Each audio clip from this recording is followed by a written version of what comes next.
J'espère que vous allez bien. Aujourd'hui, je vous retrouve dans une nouvelle vidéo. Et oui, ça fait 2 semaines que j'ai rien posté, je suis désolée. J'espère que vous pouvez me pardonner. En tout cas, j'ai pas vraiment d'excuses, juste je n'ai rien posté, j'avais beaucoup de travail. Vous savez, ma priorité c'est mon blog Instagram, YouTube ça passe après. Donc si j'ai pas le temps, bah il n'y a pas de vidéo et c'est tout. Mais aujourd'hui je reviens avec vous pour vous parler de relations amoureuses, de couple et de tout plaquer pour une personne. Vous êtes plutôt nombreux à me parler régulièrement de ça et à me poser des questions parce que moi ça a été mon cas. Donc je me dis que ça peut être cool de vous parler de mon histoire un petit peu, vous en dire plus et en même temps répondre à vos quelques questions. Je vous avais demandé il y a quelques temps maintenant sur Instagram de me poser vos questions à ce sujet là et on va y répondre. Donc avant tout, je vais vous raconter un petit peu l'histoire de mon couple parce que c'est vrai que j'en ai jamais trop parlé de notre rencontre etc. sur internet. Alors il faut savoir qu'avec Arthur, quand on s'est rencontrés, moi j'étais dans une période très compliquée, ça faisait plus de 2 ans que j'étais célibataire, je vivais très mal mon célibat, je suis vraiment une personne qui était pas heureuse célibataire, j'étais très malheureuse, j'ai fait une petite dépression etc. à cause du célibat, enfin bref c'était un peu compliqué. Et en fait quand on s'est rencontrés, il n'y avait pas grand chose qui faisait qu'on pouvait être ensemble. Moi j'habitais à Paris, lui il habitait au Mans. On s'est rencontrés au mois de juillet, on s'est mis ensemble au mois d'août.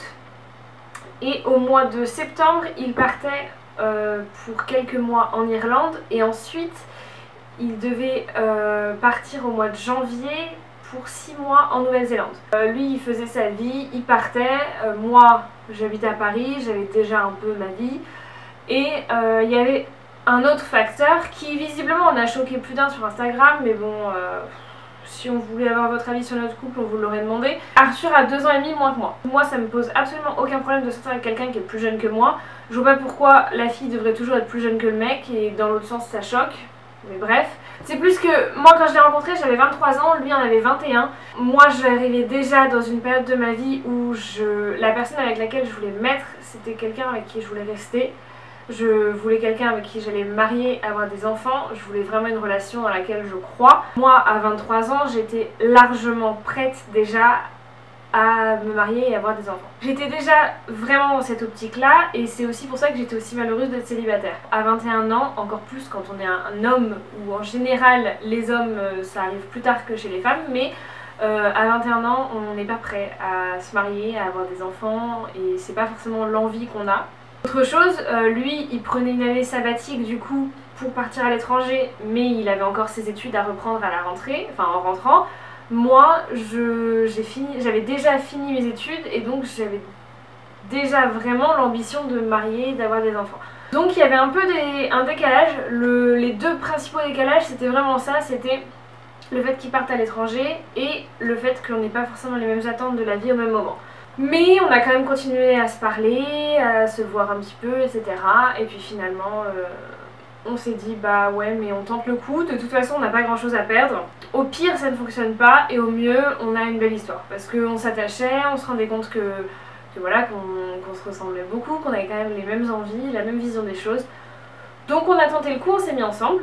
Il est parti donc à peine un mois après qu'on soit mis ensemble, il est parti en Irlande. Moi je suis allée le voir quand il était là-bas. Il est revenu pour mon anniversaire. Et puis il devait revenir normalement fin décembre et finalement il est revenu fin novembre en France je crois. Bon, il y avait plusieurs raisons mais il y avait aussi le fait que je lui manquais et on se rendait compte que voilà on s'aimait vraiment, on avait vraiment envie d'être ensemble et que la distance était quand même compliquée, même si c'était le tout début de notre relation, on avait envie de profiter. Et puis quand il est rentré, on a eu cette discussion de la Nouvelle-Zélande parce que lui normalement devait partir 6 mois en Nouvelle-Zélande. À ce moment-là il était pas du tout question que je parte avec lui, hein, vraiment pas. Moi j'étais à Paris, j'étais à mon compte, je vivais ma meilleure vie, c'était génial, je sortais tout le temps, je voyais plein de monde, j'avais plein d'événements, plein de collaborations hyper sympas avec les marques, mon blog commençait à vraiment fonctionner, enfin bref, tout était bien, sauf l'idée que mon mec parte au bout du monde. Donc à un moment je lui ai dit écoute moi je peux me permettre de partir 1 mois, donc ce qu'on va faire c'est que je vais venir 1 mois en Nouvelle-Zélande. Pour venir 1 mois en Nouvelle-Zélande il n'y a pas besoin de visa et donc je lui ai dit je vais venir 1 mois en Nouvelle-Zélande au milieu à peu près de tes 6 mois pour qu'on ait le moins de temps possible séparés. Et on va essayer de gérer la chose comme ça, et puis bah voilà, on verra bien ce que ça donne. Je pense qu'à ce moment-là, je me rendais pas vraiment compte de ce que je disais. Enfin, je réalisais pas trop qu'il y avait 12 heures de décalage horaire, que c'était complètement inversé, qu'il allait vivre une vie tellement loin de celle que moi je pouvais vivre, que du coup, ce serait compliqué d'avoir des nouvelles et compliqué de tout en fait. Donc je réalisais pas trop, j'étais un peu dans cet état, bon, on verra quoi. Et de toute façon, enfin, si vous me suivez un petit peu, vous le savez, moi je crois en l'amour et je suis persuadée que n'importe quelle relation, si les deux le veulent, peut fonctionner. Donc moi j'étais vraiment dans une optique, tout va bien, on va s'en sortir, si notre relation doit fonctionner, ça fonctionnera. Et j'y croyais vraiment. Au fond de moi, j'avais aussi ce truc de me dire, au pire, moi je peux tout lâcher et le suivre, parce que en soi, j'ai pas grand chose qui me retient ici. Enfin, je veux dire, j'ai mes potes, j'ai ma famille, mais en soi, je suis déjà partie plus de 6 mois et bon, pas aussi loin que la Nouvelle-Zélande, mais très loin quand même. Et ça n'a jamais posé de problème, donc c'était pas ça qui me faisait peur. La seule chose que j'avais vraiment à gérer, c'était de rendre mon appartement à Paris, sauf que j'avais 1 mois de préavis, c'était facile, donc vraiment c'était facile. J'avais un métier où, enfin j'ai toujours d'ailleurs, mais un métier où je peux travailler n'importe où dans le monde, il me suffit d'avoir une connexion internet, je peux faire beaucoup de choses, c'est pratique. Et puis moi j'ai pas peur de partir en fait, et surtout l'amour avant tout le reste. Dans ma tête c'était vas-y c'est bon on y va quoi. J'avais cette idée mais je voulais pas lui en parler parce que moi je me disais, j'ai fait mon expérience, moi j'ai vécu, avant tout ça, hein, j'avais vécu déjà en Angleterre, en Allemagne, en Indonésie. Je me disais honnêtement Alban, tu vas pas aller gâcher l'expérience d'Arthur. Il a besoin aussi de vivre son truc, il a envie de partir et du coup il va le faire quoi. Surtout qu'à la base il partait avec son meilleur pote.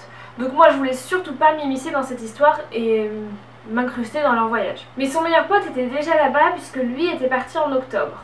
Puis il y a un moment où il me dit, enfin on parlait du fait que ça allait être compliqué, que voilà, que ce serait difficile la distance, et il me dit bah au pire tu viens avec moi. Je lui dis quoi? Bah au pire tu viens avec moi. Et donc là je lui dis écoute, va pas falloir me le dire 3 fois parce que sinon je monte dans un avion, mais je veux que tu réfléchisses. Donc je lui explique vraiment, je lui dis voilà, moi j'y ai pensé, c'est quelque chose qui est entièrement envisageable de mon côté, mais je veux que tu réfléchisses, que tu sois sûre, parce que je veux pas m'incruster dans ton voyage et faire les choses... Enfin, c'est ton voyage à la base, donc je veux surtout pas m'imposer. Donc je lui dis bah écoute tu prends le temps, tu réfléchis. Il en a, enfin il y a un petit peu réfléchi, il en a parlé un peu avec ses potes, voilà. Et puis au bout d'un moment, mais pas très longtemps d'ailleurs, il me dit non mais c'est bon, enfin je veux que tu partes avec moi, de toute façon j'étais à Dublin, c'était trop compliqué, la Nouvelle-Zélande je pourrais pas l'assumer. Donc je veux que tu partes avec moi, on est ensemble et voilà. Donc là on a commencé à vraiment réfléchir à partir ensemble. Il a fallu que j'annonce à mes parents que je partais en Nouvelle-Zélande dans moins de 2 mois. Avec un mec que je connaissais depuis 3 mois, 4 mois. C'était un peu bizarre, quand je l'ai annoncé à mes potes, à ma famille, tout ça, il y a eu 2 réactions. Il y a eu les gens qui m'ont dit mais c'est génial, t'as raison, fonce, c'est trop bien, c'est tellement toi, ça nous choque plus. Moi mes parents n'ont pas du tout été étonnés parce que je leur ai annoncé. Ça me ressemble en fait, c'est moi à 200%, il y a de l'amour, il y a du voyage dans un seul projet, mais je fonce. Donc c'était moi. Après il y a des gens qui m'ont dit ouais mais tu te rends compte, imagine si ça se passe mal, tu plaques tout, t'as plus rien en France. Alors déjà c'était c'était vrai et faux, mais je veux dire j'avais rien perdu en France en fait, c'est que du matériel. Déjà j'avais une partie de mes meubles etc qui restait chez mes parents, donc j'avais pas plus rien.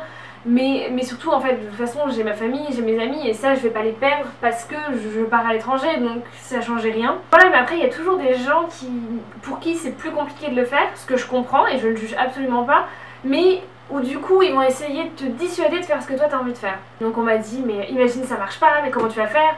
Et j'ai dit bah comment je vais faire? J'ai vécu à Bali, j'étais toute seule et j'ai jamais eu de problème quoi. C'était un pays où je parlais pas leur langue quand je suis arrivée. Là je vais en Nouvelle-Zélande, ils parlent anglais, genre c'est facile. Et en plus, au pire, si ça se passe mal et qu'on se sépare, il y a 2 options. Soit, en fait non il y en a 3. Soit je continue mon voyage là-bas toute seule et je fais ma vie, c'était pas un truc qui me faisait peur. Soit je pars ailleurs et je fais ma vie, c'est pas non plus un truc qui me faisait peur, j'aurais très bien pu retourner en Asie, à Bali ou voilà. soit bah, je rentre en France et c'est pas non plus un truc qui me fait peur. Alors oui, si on se sépare, je vais certainement souffrir, etc. Mais en même temps, de toute façon, si je tente pas, je saurais pas. Et si je reste en France, avec la distance, etc., je vais souffrir aussi. Donc autant le tenter, quoi. Donc voilà, il y a eu des gens pour qui c'était un peu bizarre comme réflexion, qui me disaient mais tu te rends pas compte, mais c'est complètement fou, tu le connais à peine, vous allez pas vivre dans un van, tu te rends compte, c'est tout petit un van, vous allez être serré, mais vous vous connaissez pas, ça va jamais tenir. Et moi dans ma tête c'était vraiment en mode, bon déjà j'y croyais et j'étais sûre que ça allait marcher, parce que j'avais confiance en mon couple et j'ai vraiment, enfin... Arthur c'est vraiment la personne qu'il me fallait dans ma vie, donc j'en étais sûre. En fait, moi je me disais mais au pire si ça fonctionne pas, qu'est-ce que je perds? Rien. Enfin j'aurais tout gagné, j'aurais vécu une belle aventure et puis voilà, c'est fini. Et voilà, c'est pas grave en fait. Et si ça fonctionne, bah j'ai vécu une super belle aventure avec l'amour de ma vie et c'est génial et on sait qu'après ça il y aura rien qui pourra nous séparer. Parce que par contre, très honnêtement, nous ça a fonctionné de fou et c'était génial, mais 90% des gens qu'on a rencontrés en van se séparent avant la fin. Et même des gens qui sont ensemble depuis 10 ans. Mais parce que... enfin peut-être pas 90% parce que là je vais vous déprimer. Mais genre au moins 70% vraiment. Mais parce que en fait vivre dans un tout petit truc, non ça faisait 4 mètres carrés, enfin 4 mètres carrés à 2, 24 heures sur 24. T'oublies le glamour, le sexy, le tout ça. Il n'y a pas en fait. C'est une douche tous les 3 jours, tu fais pipi dehors, Enfin, non, c'est pas ouf. Mais t'apprends à connaître la personne telle qu'elle est vraiment, telle qu'elle est quand elle est hyper fatiguée, quand elle a froid, quand elle est énervée, quand elle est au bout de sa vie. Et si t'arrives à l'aimer quand elle est comme ça, mais c'est bon, ça arrivera tout le temps. Donc voilà notre histoire. Moi je trouve que c'est une belle histoire et j'ai vraiment hâte d'avoir des enfants et de pouvoir leur raconter parce que je trouve que c'est génial. J'ai laissé tout ce que j'avais en France pour partir au bout du monde dans un van, dans une vie qui est tellement loin de ma petite vie de parisienne hyper confortable et j'ai kiffé ma vie et aujourd'hui vraiment je n'ai absolument aucun regret. C'était l'une de mes plus belles expériences et honnêtement mais l'amour plus fort que tout. Pourquoi cette décision si soudaine de partir avec lui à l'autre bout du monde? Parce qu'en fait on venait juste de se rencontrer donc j'aurais pas pu prendre la décision avant. Et pourquoi? Tout simplement parce que ça allait bien entre nous, j'étais heureuse avec lui et je me voyais pas rester 6 mois à l'attendre. En fait c'était une évidence, j'ai pas d'explication rationnelle à ça, c'est comme ça, c'est tout. Est-ce que tu n'as pas eu peur avec ton passé? Alors maintenant vous le savez, j'ai eu un passé assez compliqué au niveau relationnel. Non, en fait je pense que, je vous l'ai dit, avant j'ai été célibataire pendant plus de 2 ans. Et en fait je pense que j'avais vraiment besoin, j'étais très malheureuse d'être célibataire pendant ce temps-là. Mais je pense qu'en même temps j'avais besoin de ce temps-là pour aller mieux, réapprendre à me connaître, me faire confiance et pouvoir ensuite refaire confiance à quelqu'un d'autre. Arthur est arrivé au bon moment, ça a été vraiment la meilleure chose qui me soit arrivée au meilleur moment. Non, j'ai même pas eu peur de partir. Et puis en fait je pense aussi, enfin je suis partie à Bali juste après ma relation la plus compliquée et la période la plus difficile de ma vie pour recommencer une nouvelle vie. Donc en fait je l'avais fait une fois et je me disais au pire si ça fonctionne pas, bah je le referai. Et puis de toute façon quand on a vécu le pire, on n'a plus peur de rien parce que tout ce qui peut nous arriver ne peut être que meilleur. Après il y a beaucoup de questions qui se ressemblent donc je vais juste en lire une dernière. Voulais-tu partir comme ça d'un coup avant de le rencontrer? Et ben non, en fait c'était pas du tout prévu, je vous l'ai dit, j'étais dans ma petite vie, j'avais mon appart à Paris, je bossais, j'aimais ce que je faisais, j'aimais ma vie. J'avais pas spécialement prévu de repartir sur une aussi longue durée. Honnêtement, moi, en fait, quand je suis revenue de Bali, je me suis dit que la prochaine fois que je partirais, ce serait certainement pas toute seule. Mais en même temps, j'y croyais pas plus que ça non plus et je me disais que de toute façon, ça risquait pas d'arriver tout de suite. Et puis en fait, c'est arrivé beaucoup plus vite que prévu parce que j'ai rencontré Arthur au bon moment et que voilà, tout s'est hyper bien passé, c'est allé rapidement. Donc non, j'avais pas prévu de partir comme ça, encore moins aussi loin. Mais finalement ça s'est fait et c'était une très belle décision. Voilà pour ma petite histoire. Je ne sais pas si cette vidéo a un but très précis, si elle va vous apporter quoi que ce soit. En fait j'en sais trop rien. Mais je me suis dit, enfin moi je trouvais ça cool de vous partager ça, de vous partager un peu de bonheur et d'amour. J'espère que ça vous aura plu. Si vous avez d'autres questions, n'hésitez pas à les poser en commentaire. Si vous rencontrez quelqu'un et que pour vous c'est la bonne personne, écoutez votre cœur, faites les choses que vous avez envie de faire, même si c'est de partir au bout du monde, même si c'est de partir au bout de la France ou juste dans la ville d'à côté, peu importe. Faites les choses que vous avez envie de faire, comme votre cœur vous le dit de les faire. On s'en fiche de savoir si vos potes ou votre famille pensent que peut-être ça va pas durer avec ce mec, donc il faudrait peut-être pas que tu fasses ça, ou peut-être que tu devrais pas lâcher ton job parce que si ça marche pas, peut-être que tu devrais pas aller au bout du monde parce que... Stop! Faites ce que vous avez envie de faire, vous avez qu'une vie, c'est maintenant qu'elle doit être vécue. Et l'amour, c'est la plus belle chose sur Terre, c'est la chose la plus importante. Donc vivez l'amour à fond, profitez et aimez-vous. Voilà. Bref, je vous fais de gros bisous. Merci beaucoup d'avoir regardé cette vidéo. N'hésitez pas à me laisser un petit commentaire. Et puis moi, je vous dis à bientôt. Je vais pas m'engager sur dimanche prochain parce que je suis pas sûre d'être là. Mais en tout cas, à bientôt. Je vous fais de gros bisous. Ciao!